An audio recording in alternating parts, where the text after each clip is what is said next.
Um, and so this is part one of culturally responsive practices and family engagement strategies. And while there are two parts, and they do build on each other, they can also stand alone. So you are not expected to attend both. And so part one is going to lean more into the why, and part two explores more on the how. And part one will focus more on that foundational grounding for understanding. The session focuses on understanding why integrating culturally affirming practices into the classroom and school-wide events is foundational for student success, and how it helps promote anti-racist education and school and family partnerships. So before we begin, I also do want to acknowledge that many of these things are likely already in practice. And so our goal today is to recognize what we're doing and then ask how we can elevate or scale up, and how can we be more intentional in our practices and approaches to make them more systematic.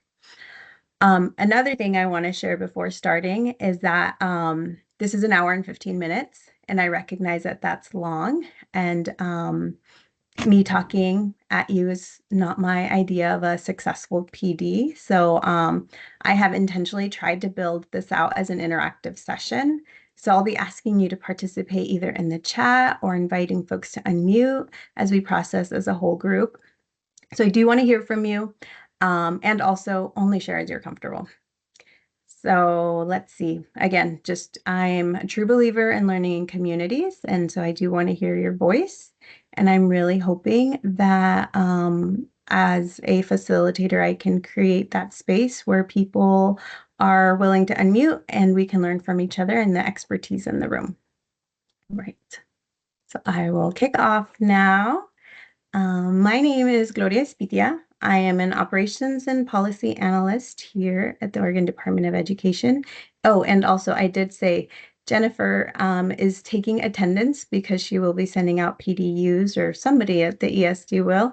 And so while I introduce myself, if you haven't already, can you please include your name and your role and or maybe just role and district. I think Jennifer only needs the name and district. And if you're comfortable including pronouns and district for me and your role, then that would be great. And so again, sorry, I'll start over. My name is Gloria Espitia. I use she, her pronouns. I am a policy and an operations and policy analyst here at the state, and my title is a multilingual and migrant education leader. So I've been with ODE just shy of 6 years, and prior to joining ODE, I was at Salem Keizer for about 7 years. And one of the things that I miss most since being at the state is my day-to-day interactions with the students. And one of the things that I have enjoyed the most is being able to learn about Oregon's beautiful landscape and the diverse regions. And so I have had the opportunity to visit IMESD on a few occasions now. I visited Ione School District, North Powder, Pilot Rock, and Morrow within the IMESD region. And I've also had the opportunity to visit other regions in the state, Malheur, and hopefully in May I'll be traveling down to Lakeview. So that is a joy for me. And so I think folks have entered their information. I did take a look earlier, so I see who's in the room today. Thank you for being here.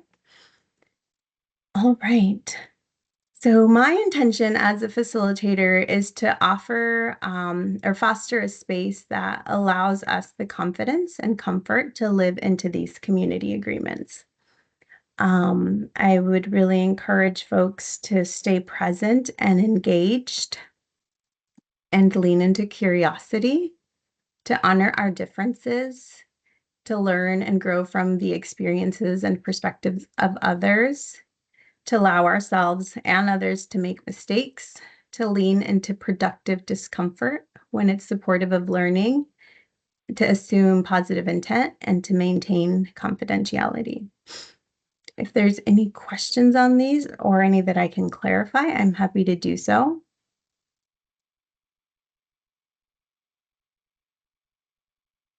I'm not seeing anything come through in the chat, and that's okay. But I will ask you, If you can select one and set an intention with it as you read through them, and if you can share in the chat, that would be great, just so I can see what's coming up in the room. For this morning, for me, for this session, the one that I'm really leaning into is honoring difference. Because for me, honoring difference means that we respect each other for our unique gifts, for our unique perspectives and our experiences. And by honoring difference, it really does allow us to learn and grow from each other. Oh, look at that, learn and grow from each other. Thank you, Margaret. Assume positive content. Thank you. I'm just reading some that are coming through in the chat. Positive intent. Yes. Learning from each other. That's what I'm really hoping for today. The expertise is in the room, and so this is just an opportunity for us to come together, allow ourselves to make mistakes. Absolutely. Thank you so much for sharing these, staying present. Thank you. Honoring difference. All right, I'll move us into the next slide. And so we'll jump into the agenda. So for today, in the next slide, I will be reviewing our goals for the session. And then we'll jump into some positionality and identity work. And then we're going to do a deeper dive into the principles of culturally responsive teaching. And we're going to ground into the 4 pillars around family involvement, community culture in the classroom, understanding culture and history, and bringing native language into the classroom. You don't see the slides. Can you not see my screen? We can? Okay. Okay. You mean like in the, would it be helpful for me to share the slides? We do have the PDF that I shared with Emily, but I can drop those in the chat if you don't have them, in case you'd like to follow along as well.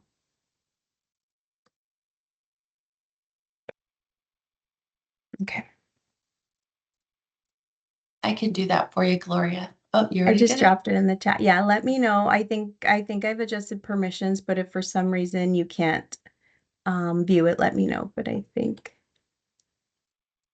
actually I'm actually going to.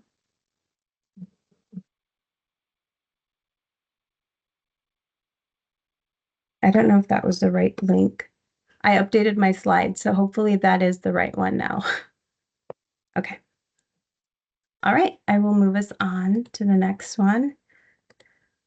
So our goals for today, I did share a little bit briefly before we got started, but our goals for today are to support students whose lived experience are shaped by multiple intersecting cultural identities, and to recognize families as essential partners in their children's education. These 2 goals are really what helped ground me in the creation of this presentation, of this slide deck. So hopefully they come through.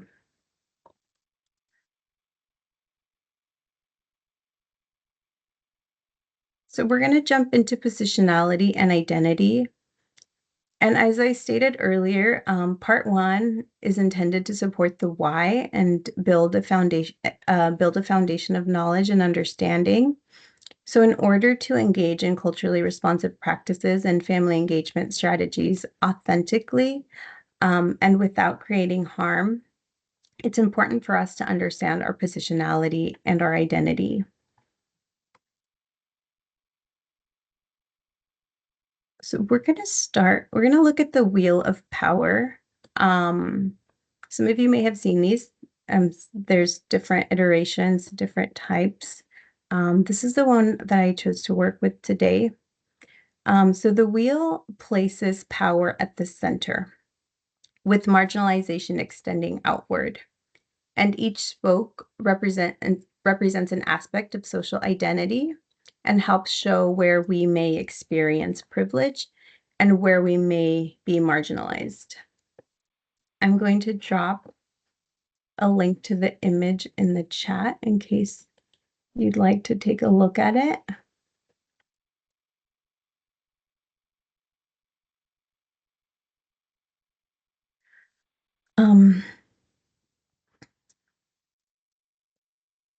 So to be clear, this graphic doesn't cover every social identity or all the ways people can be marginalized. Rather, the intent is to provide a framework to view power and privilege. For those of us who work with diverse students and communities, understanding our own social position helps us understand how they shape and influence our work and the interactions that we have with our students and families.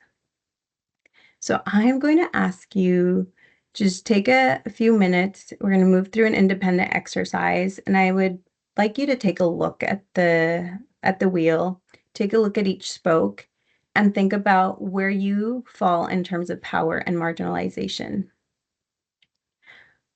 So as you reflect, remember to be kind with yourself. This isn't about judgment. It's about creating awareness. If you notice any discomfort that comes up as you move through the exercise, allow it. Understanding our own privilege and marginalization helps build empathy and strengthens how we show up for others.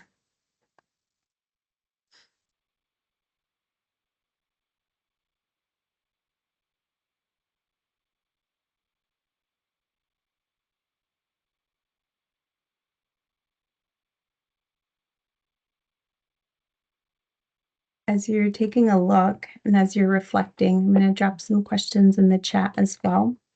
You don't have to answer them out aloud or even to yourself if you don't want to. Just going to help your reflection. What identities provide you the most power?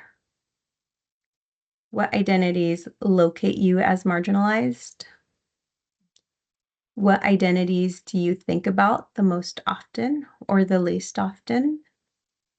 What identities would you like to learn more about?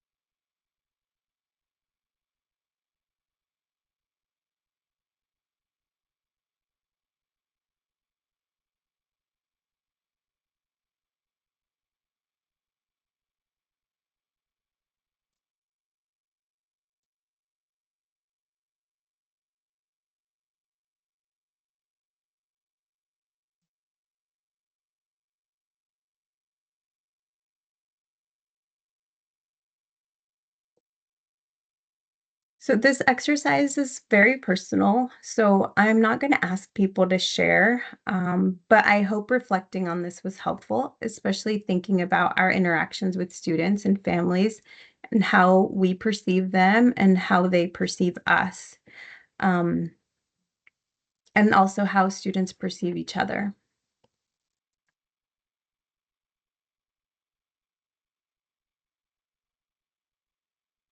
Thank you, Margaret, for that comment in the chat. Yes.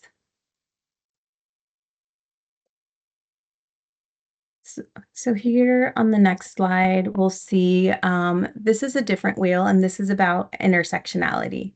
And so if we think about the wheel of power and privilege that we just saw in the previous slide, the spokes were all separate, treating each identity as independent as we looked through them. On this slide, we see that our identities intersect.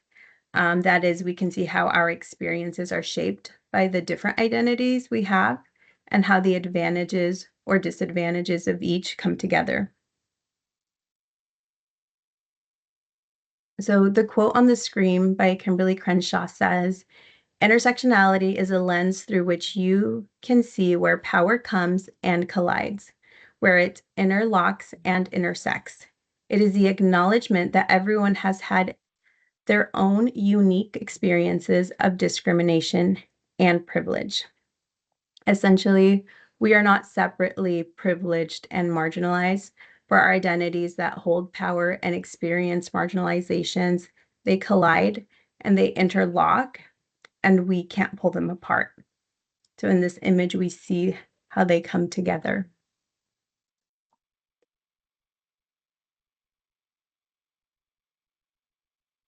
So now thinking about that, as we think about our students and as we think about their intersecting identities, where they interlock and where they interconnect, here's an image of some, though not all, identities that can be represented by our students.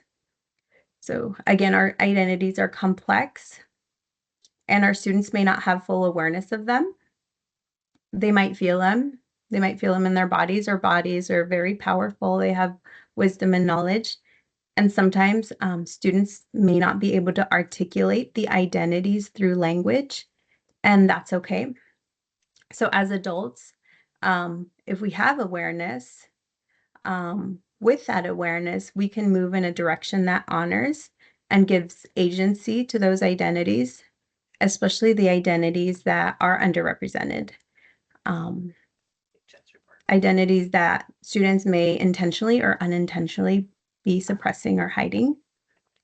And so that's why bringing awareness in our session today is so foundational when talking about culturally responsive practices, because we want to move in a direction where we are aware of our power and privilege, our positionality, the intersection of these, so we can approach our teaching practices and engagement strategies with care and humility without causing unintended harm.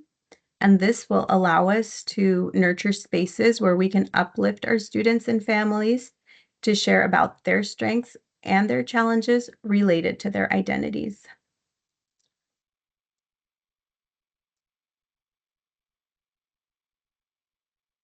All right, so I'm hoping folks understand why having an understanding of positionality and intersection is important when implementing culturally responsive practices. And I added some prompts on the slides. You don't have to address them all. Maybe choose the one that resonates with you most. And it'd be great if I could hear a few voices in the room. Again, I'm not asking that we dig into nothing personal, nothing of your own reflections when we went through the power of will and privilege, but more so the idea and the understanding of how positionality and intersectionality is important when we're implementing culturally responsive practices. Oh, I see a question in the chat. Thank you, Sean. Can you offer any examples of how these overlaps might manifest or be seen to help grasp concepts more concretely? Yes, I'm going to take us back to here. Examples are always hard. They don't want to put people on the spot, but leaning into the trust that's in the room, if we can offer examples of how these overlap, absolutely. So in the political and social climate that we're in right now, you might want to think about the distinct identities our students and our families are feeling. Right now, citizenship is a very sensitive identity to carry. And so when we're thinking about citizenship, if you're a US born citizen, naturalized citizen, there's power. There's power in that. There's maybe less fear of deportation in this political climate. If you have the English language when you are talking to anybody that has power, law enforcement power, but maybe somebody that is documented, maybe not a citizen, maybe carries some type of work permit, visa, something that allows permission to be in the United States, but maybe not in the citizenship status. That is a non-English speaker that maybe has darker skin color rather than light skin color. That maybe drives a car that's not new, that looks a little bit more rugged and worn. And so when we think about positionality, when we think about when we're driving and exposing ourselves, what does that do? To me as a person, the way I show up with my confidence, the way I talk to people, the way I show up to school, maybe thinking about my parents or myself, if that's the identity that I hold and carry. And so when we're talking about certain lessons in social studies that are talking about, immigration, migration in a US history class or something. So how do I show up in that space? Does that help?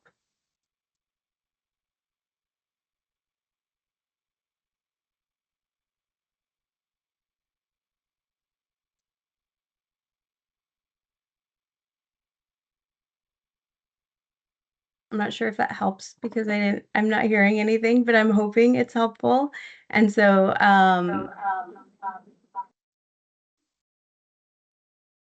Yes, Gloria, he said he's got it. okay, thank you. Thanks, Sean. So yeah, again, these are separate. Here's where we would see them intersect. And so depending on where I land in the different spokes, where maybe I have power here, but I have marginalization over here, it just puts me separate in those intersecting identities. All right, I'm going to do a quick time check and see if we have time for a few more questions. I think I'm going to move us on, if that's okay. All right. All right, so we're going to move into culturally responsive teaching. Now that we've kind of laid down a foundation, we're going to move into the next section of our agenda. So the remainder of our session will be guided by these 4 principles of culturally responsive teaching. Family involvement, community culture in the classroom, understanding history and culture, bringing native language into the classroom. And so just like the wheel and power and the intersecting wheel, these pillars will intersect, and you will see that throughout the session. These practices center equity and anti-racist principles, ensuring that families' lived experiences, their language, and their cultures are valued as assets. So these principles are drawn from a constructivist approach, encouraging active engagement in the learning process. So we want to emphasize learner-centered strategies so students have an active role in their internal process of constructing new meaning. And these principles support that. This approach views students as active constructors of knowledge, drawing on their prior experience and their cultural background to make sense of new information. It encourages learners to take an active role in the learning process rather than passively receiving information. The possibilities for constructivist activities, learner-centered approaches are endless, and we can apply them to different subject areas. And in those subject areas, it's important for students to have choice and to encourage student-generated activities.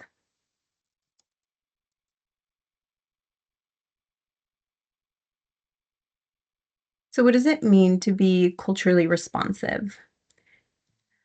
The term is at the center and the pillars are surrounding it, but what does it look like, sound like, and feel like? Culturally responsive and sustaining practices help us create environments that are supportive of our culture and intersecting identities. There are decades of research. Gloria Ladson-Billings, who was a huge pioneer of this work, and Geneva Gay, as well as Zaretta Hammond, all lead us in the understanding that if we are culturally responsive, we understand that one's culture is central to learning. It's central to our processing. It's central to our interactions, our customs, so much, everything maybe. Zaretta Hammond, who wrote Culturally Responsive Teaching in the Brain, often emphasizes that culture is the software for the brain's hardware, and her approach focuses on using cultural knowledge as a scaffold for learning. So I'm going to pause because I personally love that, and I want that to, I want it to sit in. So if culture is the software for the brain's hardware, then creating culturally responsive spaces allows the hardware to be activated to access deeper and meaningful learning. So it really allows students and families to participate in full authenticity. Because the reality is that some of us can be successful in environments that are not culturally responsive. I was. I was able to succeed, and I'm sure many of you were as well. But likely it required us to navigate certain methods of survival, the need to code switch or assimilate. And what that does to us in the long run is it suppresses pieces of us and it creates an imposter syndrome. And so environments that don't allow us, that are not culturally responsive, can make us feel that we don't have anything to contribute because we need a shapeshift. And so many times there's fear to show up with all our intersectionality of our identities. So culturally responsive environments are responsive and they allow us to reject the feeling to need to assimilate. Instead, we learn to merge and we welcome the intersections.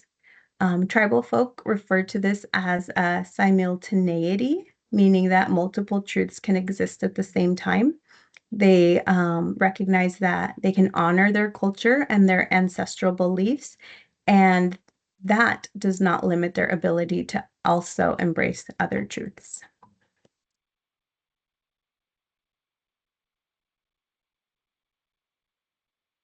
All right, so before we take a deeper dive at each individual pillar, I just want to pause to see if there's any questions about the pillars. Gloria, you have a message in the chat from Margaret. Oh, wonderful, thank you. Yeah. Oh, thank you so much, Margaret, for adding that. Appreciate it. Margaret is sharing that they are really seeing the reality of this research evidence, especially in multiliteracy, as an asset in literacy learning, regardless of grade level. Absolutely.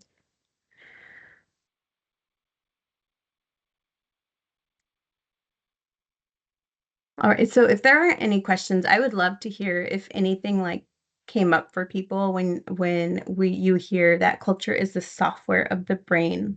How did that feel for you?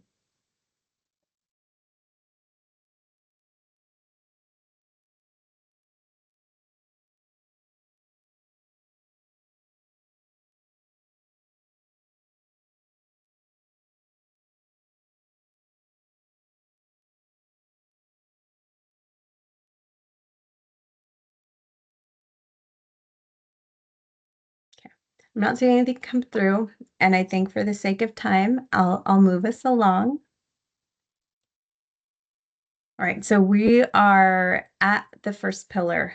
And just to be clear, the pillars aren't chronological. They don't follow a sequence. And they're just the way that I chose to put them together for this presentation. And again, they do intersect. They very much intersect, and you'll see that.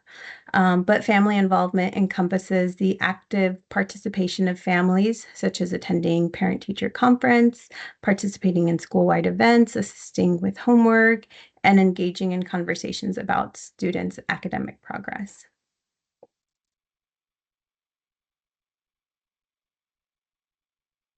So research consistently shows that family involvement is one of the strongest predictors of student success.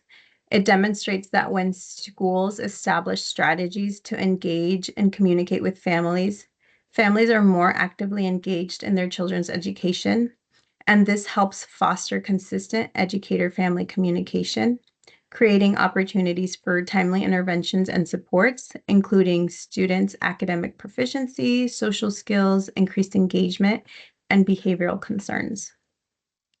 For this session, we will focus on family involvement being most effective when it is culturally and linguistically affirming and sustaining. Evidence shows that communication with families should not only be linguistically accessible, but also culturally responsive. Tailoring communication to be more culturally responsive leads to increased family involvement and a stronger sense of community. Our aim should be to create spaces where families feel safe, welcomed, and empowered to participate fully in their children's education, where we invite their cultural wisdom so they are co-creators, not just recipients of the education system. Our desire should be to foster long-term relationships, encourage intergenerational participation, and validate the diverse cultural and linguistic identities of our students and their families. Building strong relationships between families and schools occur over a period of time, and these relationships can be established and nurtured numerous ways.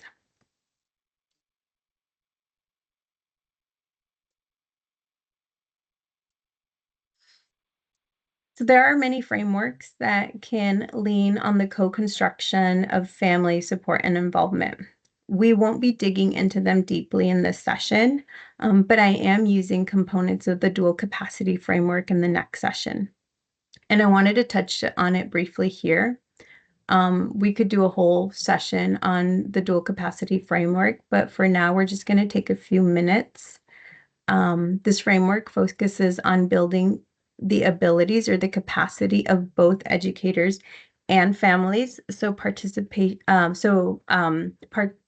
partnerships are meaningful and not just symbolic.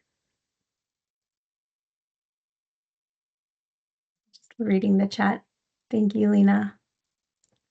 So the framework acknowledges that both educators and families need to build capacity, not just one-sided.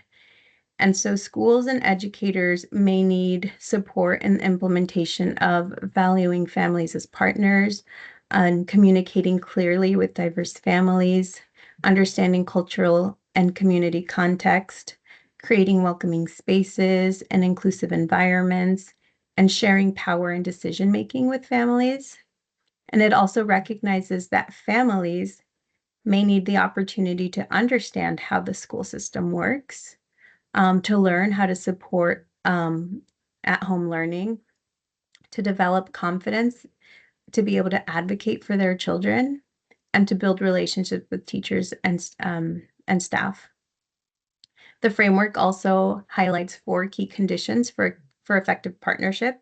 It states initiatives should be designed with these components, that they should be linked to learning, focusing on improving student learning, not just events. They should be relational, building trust and strong relationships between families and staff. Developmental, helping both families and educators grow their skill over time. And collaborative, families and schools should work with each other, not one directing the other. And like anything else, the framework also talks about proper implementation and what it requires, leadership commitment, professional development for educators, time and resources for family engagement, and policies that encourage partnerships. I am going to drop the link to the dual capacity framework in the chat. You don't have to take a look at it, but in case you're curious and want to learn more, I'll drop that in there. Annabelle.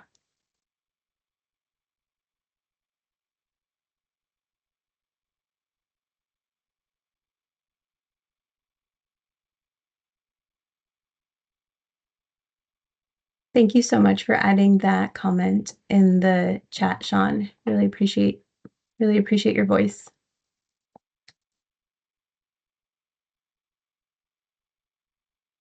Thank you. Thank you, Wilson.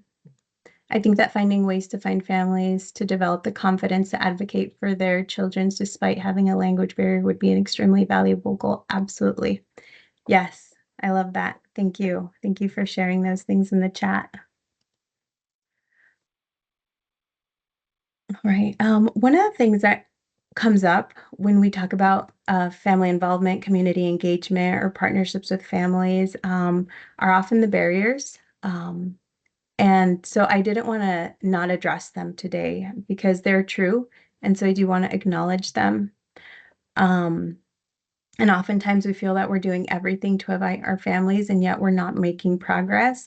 And so I did think it was important to not stay stuck here, but for us to be able to acknowledge them and talk about them openly. And so on the left side of the slide, you can see some barriers to participation that may exist for our families. This is not an exhaustive list, and it may not be the case for all communities. They're just some that I've heard and chose to elevate today to help guide our conversation. Um, and just like we provide language scaffolds for students receiving EL services or accommodations for students on an IEP, in order to build spaces of high belonging, we need to address the barriers that may exist for our family's participation. So on the right side are some approaches to address these barriers. And so when we think about language barriers, we want to ensure full access. And so this means that all communication materials and program facilitation are provided in the participant's preferred language. And I 100% understand that comes with resource limitations. And so even small efforts and movements that help build that trust and inclusion with families is going to be important. So even small strides make huge differences. Another thing, transportation and work schedules can create barriers for participation.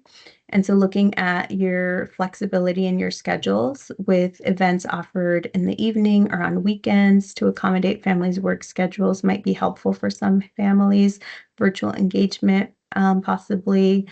When I visited Malheur County for a PD session a few years ago, one of the districts over there shared that they follow there's a lot of migrant workers, and so they follow the migrant work seasons. And so they know the seasons, and so when they know that families are working late and that's a busy work season, they do not schedule those months. They schedule around the work seasons. And so I thought that was really interesting, just a way to really be mindful of the needs of the families and to ensure full engagement and participation. Um, and I know that in this day and age, many things have shifted to electronic communication and virtual access. And for some of us, it's great. Um, and for some families, we can't assume that they have reliable internet or devices for engagement or the technology skills to access the participation. And so continuing to offer multiple channels of communication can help us reach more families. Um, and in addition to tech access, we want to continue to offer printed material or in-person outreach, phone calls, home visits. There's also like apps or WhatsApp that can help create a broader audience because some of those applications work off of um, like Wi-Fi and not necessarily through phone lines. And so just trying to offer different modalities. Tackling historic mistrust will be a slow and consistent progress. And so trust building and relationship centered approaches are central to overcoming historical and systemic mistrust. Dialogue circles and consistent feedback mechanisms, ensuring families have real influence over their children's education and demonstrating that their perspectives and voices matter are going to be really central in shifting and regaining that trust. And the other thing that I want to say before we move on is that while it's important to understand barriers and understand the limited access, it's just as important that we don't center them. Rather, our approach must always be that recognizes and celebrates our community's resilience and their strengths rather than those barriers that exists.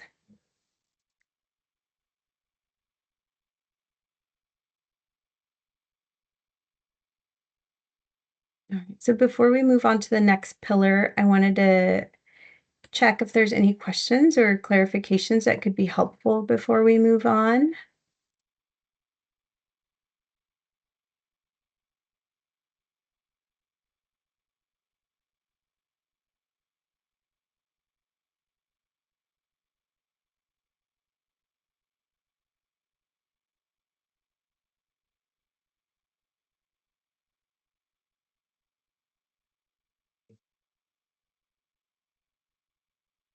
All right, not seeing anything come through. And so I'll move us on to the next slide. The second pillar that we'll be focusing on today is community culture into the classroom. And so building community culture into the classroom and school is essential to culturally responsive teaching because it connects learning to students' identities, their experiences, and their communities. And scholars such as Gloria Ladson Billings and Geneva Gay emphasize that their students learn best when their cultural backgrounds are recognized as assets rather than ignored and treated as a barrier. And so again, this goes back to validating our students' intersecting identities.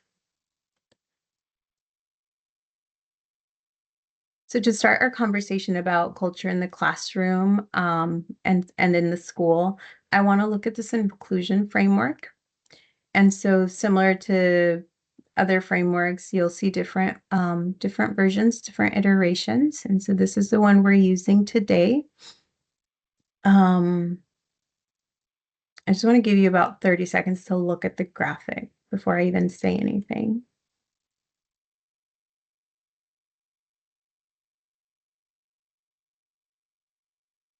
So as you're looking at it, think about, we're going to do a little bit of just a own internal thought process. We're not going to share out about this, but think about an inclusion experience that you've had. Maybe in your K-12 education, maybe when you went off to college, when you started a new job, maybe when you got married or together with a partner and how you were received by your in-laws. Different experiences of inclusion. So hold on to that thought as I walk us through the graphic. So this framework categorizes inclusion into 4 quadrants, and they're based on the level of belongingness and uniqueness. And so belonging is the extent to which an individual feels like an accepted member. And then uniqueness is the extent to which an individual's unique characteristics are recognized and valued. So they connect, and each quadrant is going to reflect a different outcome. So for example, in a space where there is low belonging, and uniqueness is not valued, meaning sameness is valued, we get exclusion. This tells our students and our families, I don't belong. An event might fall into this quadrant if there's no interpretation or translation or accommodations that really allow them to participate. We move over to the next quadrant. In a space where still sameness is valued, but we've done some work to create levels of belonging. Now we get assimilation. And so when assimilation happens, it tells our families and our students that they can fit in. They can be treated as insiders. They just have to conform. This might be present in communities that have experienced home language over time. And so our goal, our aim is to create spaces of inclusion that has high levels of belonging. It creates environments where people feel both valued for what makes them unique and accepted as part of the group. When individuals are welcomed and their differences are appreciated, those differences can strengthen family partnerships and improve how you work together. This framework aids in understanding that true inclusion is balancing the need to belong with the need to be recognized as unique.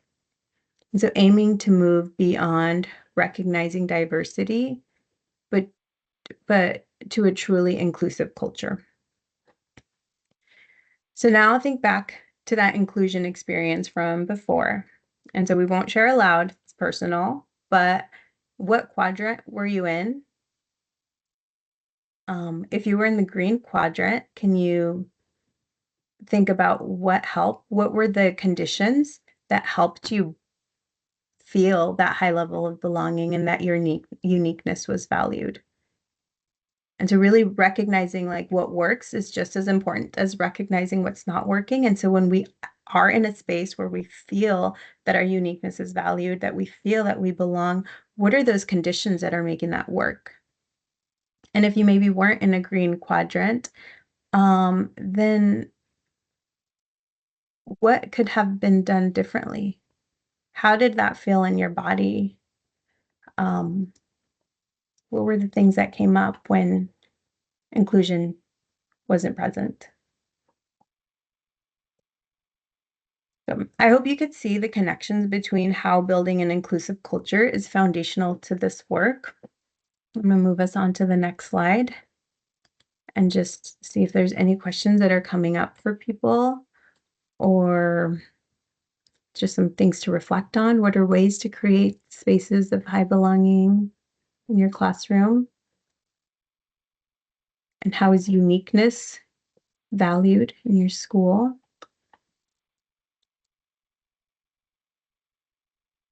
I'm not seeing anything come through in the chat. So I will move us on to the next slide. So we're on to the next pillar, understanding history and culture. And to dig deeper into this pillar, we're actually going to dig into funds of knowledge. So many of you are likely familiar. Thank you, Michael, for sharing that in the chat. Many of you are likely familiar with funds of knowledge. For those that may be newer to the concept, funds of knowledge has an approach to culture that's meant to build bridges between students, families, and their learning at school.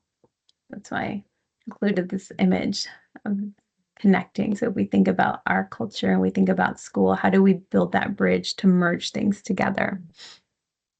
Funds of Knowledge highlights students' cultural, linguistic, and life experiences and leverages these experiences to offer both content for students to connect to, as well as practical skills. By looking at culture and by paying attention to what students do in their everyday lives and how they talk about those experiences, highlighting those knowledge and the skills and the habits that they have in their homes and communities,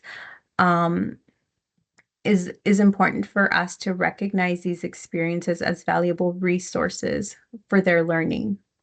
And so embedding funds of knowledge into our teaching and engagement practices is intentional work. And it may require some rebuilding of systems in our work. Integrating funds of knowledge will require learning about our students and families, which in smaller communities you already know, and will require us to reflect and define how we see achievement. It will require us to build trust and question our own assumptions and to transform aspects of schools that fail to honor students' funds of knowledge. Culturally responsive educators know that by ignoring cultural knowledge, we create disconnections between home and school, causing strains in relationships with our families and communities. And we negatively affect students' confidence, their sense of belonging, and emotional well-being. Instead, as culturally responsive educators, we aim to reflect on our own cultural perspectives while actively learning from our students' cultures. Recognize that ignoring or silencing students' cultural knowledge can underestimate and constrain what students are able to show both intellectually and academically. And so we should use students' experiences to make learning more meaningful and connected in the classroom.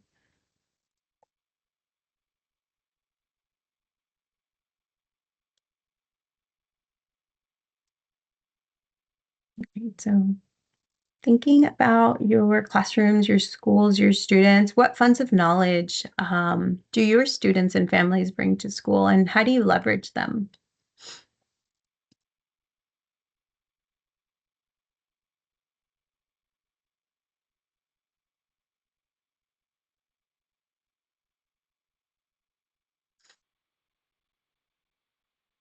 Love to hear a couple examples of funds of knowledge that you see in your students and that you incorporate into your classroom.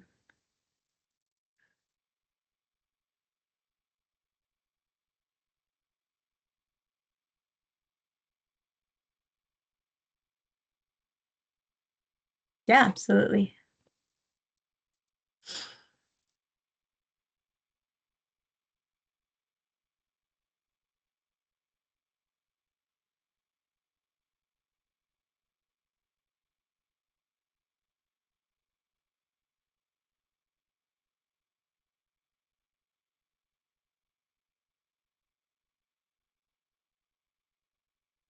Some things that I can think of that can be done are celebrating the different cultural holidays or months that recognize in the school or classroom or event during different types of styles of music. Yes, yes.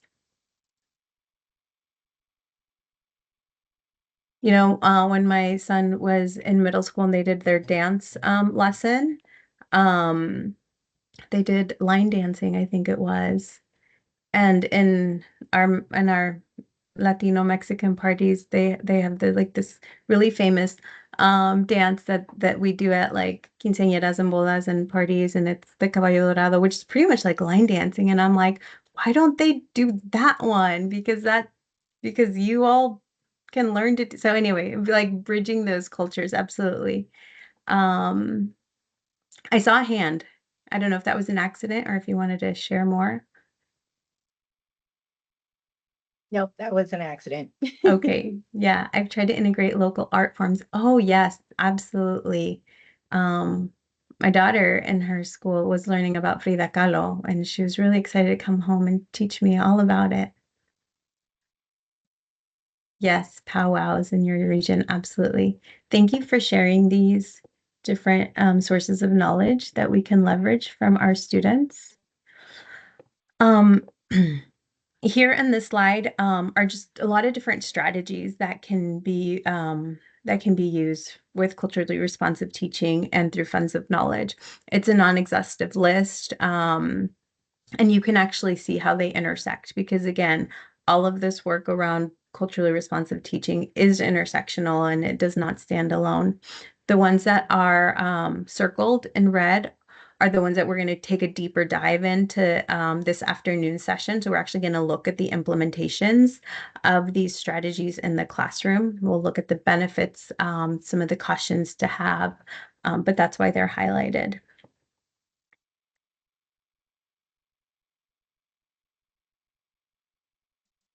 Um, And Lena, acknowledging and bringing to the look to the learning real life examples. Yes, models, opportunities to share. And the power of story. I love that. Yes, we're going to dig into storytelling later. Yes, ofrendas for Dia de los Muertos. Okay. All right. Bringing native language into the classroom. So this is the final pillar that we'll take a look at.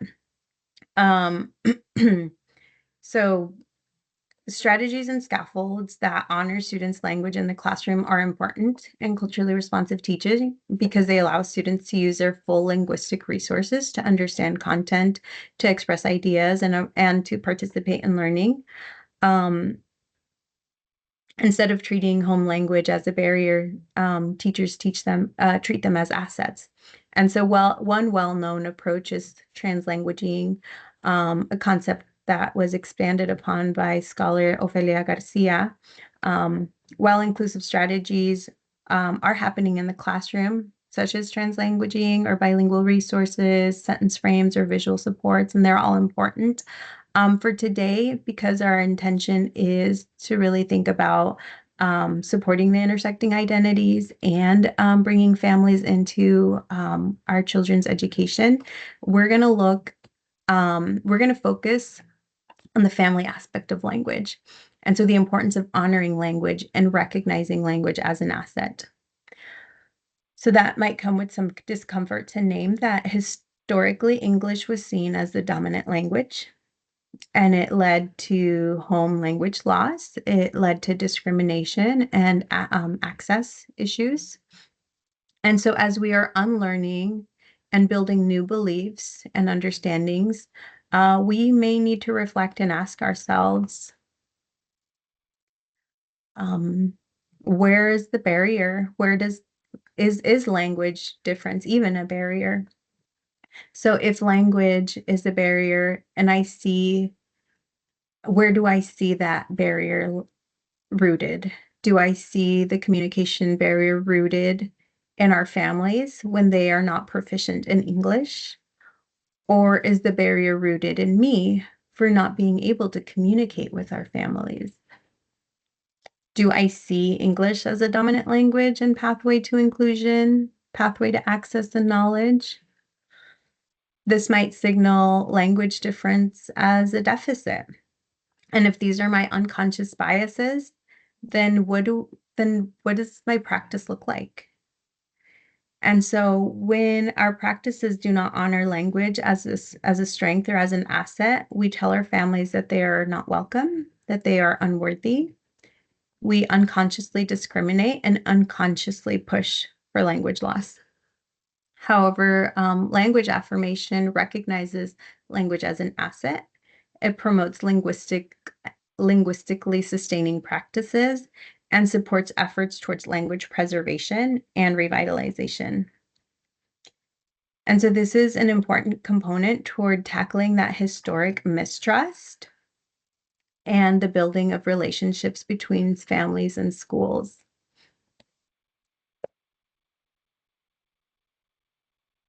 Okay, so we're going to watch a brief segment of this video.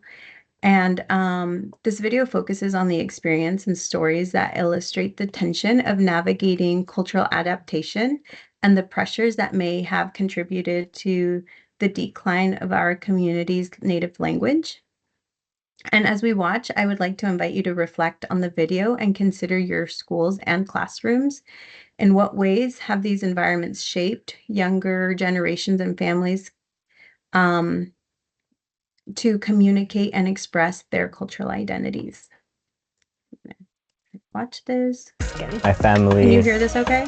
growing up, wanted me to, stick with my Hispanic roots, but also did not want me to show those roots to the world. A lot of the times people didn't even know that I was Cuban because I guess I don't look like your typical Cuban. My mom is Mexican, so I've always grown up with her culture, with her language, while being American doesn't come up as easily. I've gotten people assume, even other Latinos assume that I'm white or that I'm not Latina or Chicana. It definitely hurts, but at the same time, it's not something that I can control. I think I can do my best to project that identity. It's hilarious when you walk into a room and they don't think you're Caucasian enough, you're not American enough, you're not Latino enough. Being Latino isn't as accepted as it should be. It makes me feel pressured to fit a certain mold here in the United States.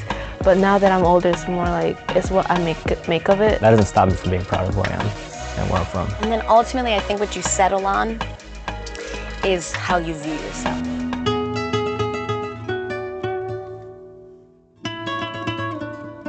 We're kind of stripped in a lot of cases of our Spanish tongue and our Spanish heritage and told it's really important that you only speak English. Because if you're from a Spanish-speaking country and you can't speak Spanish, it's harder for you to connect with the people there. And not being ashamed when you do speak Spanish, but also not being ashamed if you weren't taught it. Okay, so Spanish is not my first language because my parents were afraid of me being discriminated against because they were discriminated against. And now they're hurting me because I'm not Latino enough because Spanish is not my first language. But they don't know that I couldn't speak Spanish because my parents were afraid of me getting hurt.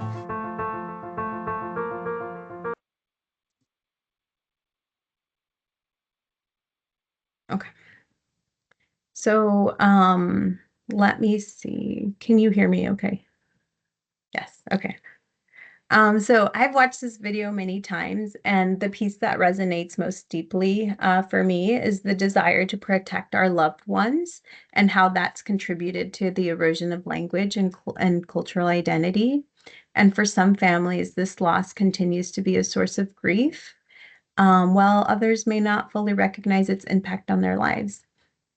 And so what I take away from this video is the deep appreciation for the pride these individuals have for their identities. So I'm going to move us on so we stay on track with time, but feel free to add any thoughts in the chat if you'd like to. So these are family involvement strategies. Again, non-exhaustive list, just some that we're sharing. The ones that are circled are the ones that we're going to be taking a deeper dive in this afternoon session. We're actually going to look at the implementation of these, the benefits, and how to be cautious with implementation. And feel free again to reflect in the chat. Any strategies that you do, any strategies that you would like to try, and maybe some support that would be needed with those, with the implementation of the strategies.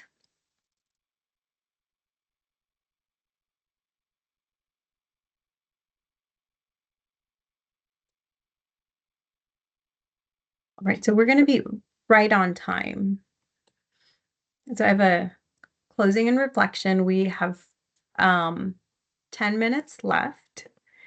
And so I can stop sharing my screen, or I can continue to share my screen. And I'd just like to welcome you all in the next 5-10 minutes.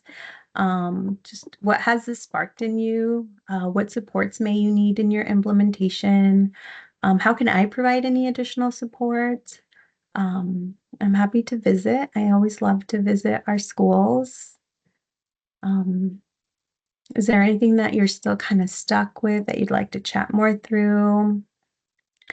Love to hear your feedback.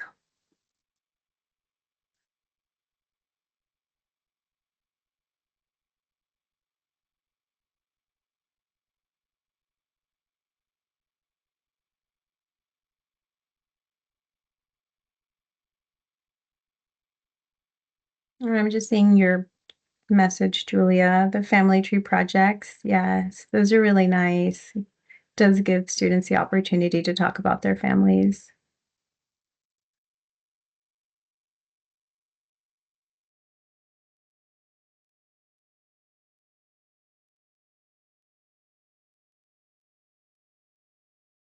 Gloria, we always love to host you.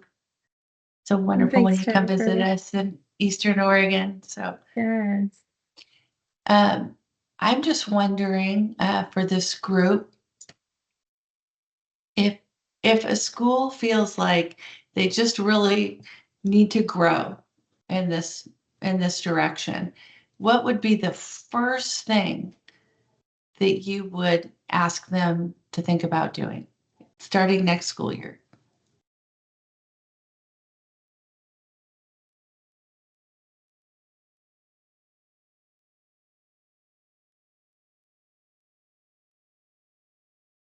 Probably a hard question.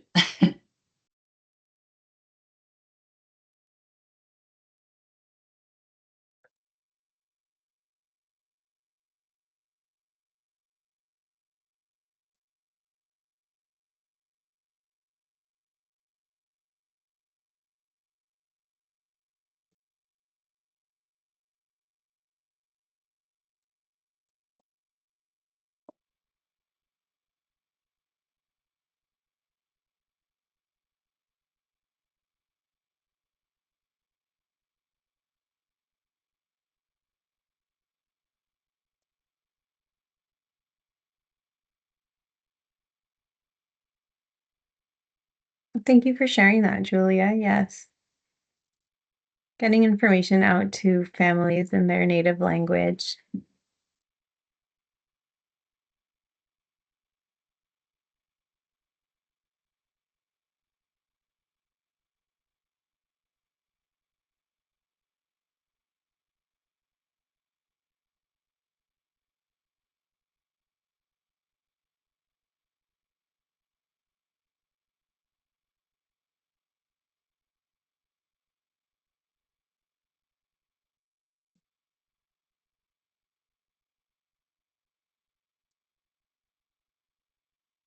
Jennifer, was the question for us or for Gloria? It was for Gloria, but actually Oh, it could I'm be sorry. for I thought it anybody. was for everybody else. I didn't make. I'm That's sorry. okay. The question was, what's the first thing schools need to do? Was that, can you restate the question? Yeah, I thought where it would was you for, recommend? Where would you recommend a school start? you know, I'm a really big believer of like gap analysis or like just the first place for me is just like a reflection or something that really helps analyze the current state of where we are.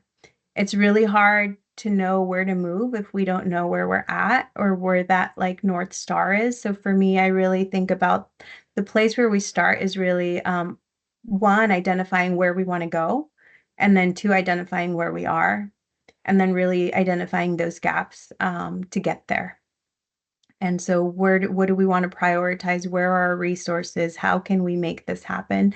And then also being kind and gentle with ourselves when we realize that we can't do it all. And so that's where the prioritization is going to come in. Okay, with these resources, with this FTE, with this budget, we can make strides here. And again, it's really thinking about the long haul and how this is sustainable and how we are starting even small to build those relationships to make things more accessible in language. And so for me, that's what it is, Jennifer. It's really just like the evaluation of where we are, getting really clear as a staff and a community where we want to move to, and then making those goals. And then obviously those checkpoints of, are we making those strides? Are we making those? And if we're not, then why? What is not allowing us? What is preventing us from moving forward? And how can we make some shifts? So, whether that be quarterly checkpoints or whatever the staff make. But for me, I'm really big on like the project management and having everything clear and being able to know and ensuring that there's consensus and a shared vision on where we're going. Thank you. Great advice. Thank you, Bianca, for sharing that. Absolutely. And I think that's where we use our own positionality and our own cultural identities to be able to make those connections and be inclusive. Yes. And yeah, impactful change. Yeah, we got to start small, even small shifts. And sorry, Jennifer, I didn't mean to ignore your question. I really thought you were asking the folks in No the worries. room. No worries, not at all. Thank you, Stephanie, for clarifying that.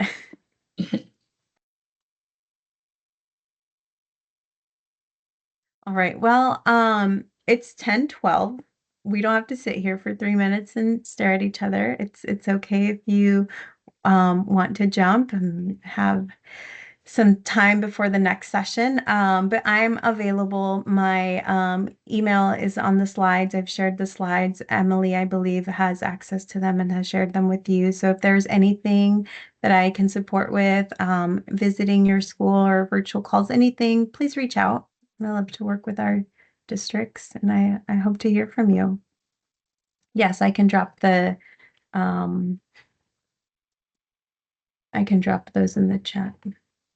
Make sure that they work. We can also send those to Jennifer, Ernie, make sure that she has the slide deck and distribute out to folks. You can reach out individually as well. It's because I updated them. And so I wasn't sure which link I shared, but I think this one works now because I did double check it before. Mhm. So Yeah, I probably I have put in the this. old one. I've got the slides, so lots of you know how to find me, and it's nice to see you all here. Shout out to my CTE folks, especially, who I miss. Yeah. All right. Well, I'll be here. So if you do have questions, I'm not leaving.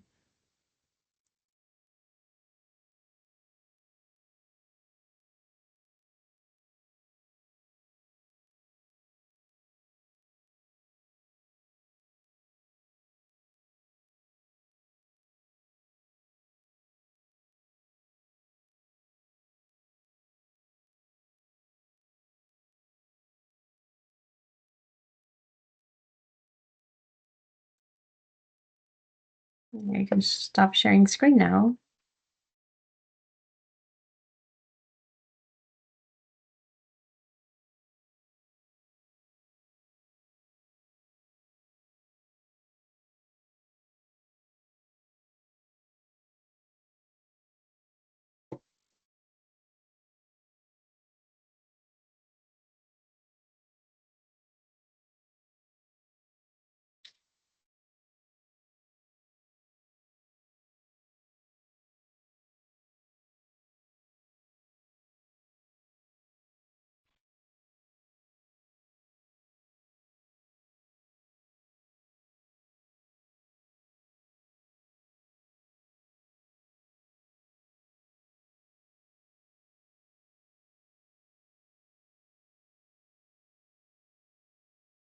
So, Gloria, this is Margaret Colas from Lake ESD down in Lakeview. And I just wanted to jump on and let you know I really am hoping you're able to make it down to see us in Lakeview, and really am appreciative of your time and sharing in this important topic. So Yeah, thank you so much for Margaret. allowing Yeah. us to be included, Jennifer. We really appreciate IMESD allowing us to participate. Oh, we're so glad you could join us, Margaret. The more the merrier. It's good for us to learn from each other. Yes. And Margaret, I plan on being there. My travel was approved. I've made the plans, so I'm really looking forward to it. Thank you for Yay. being here today. Yeah, absolutely. That's fantastic. Sorry, I'm off camera. I'm at home. It's not a work day for us today. I'm at home, and I'm just like, yeah, nope, not No turning on worries. my camera. No So, worries. all right. I look forward to seeing you in the next session. Have a blessed rest of the morning. Thank you so much. Uh-huh. I'm assuming you stopped the recording. Oh, I forgot. Thanks for reminding me. Oh, geez. All right. Well, that was 10:15. Well, it's 10:16 now, but that was it.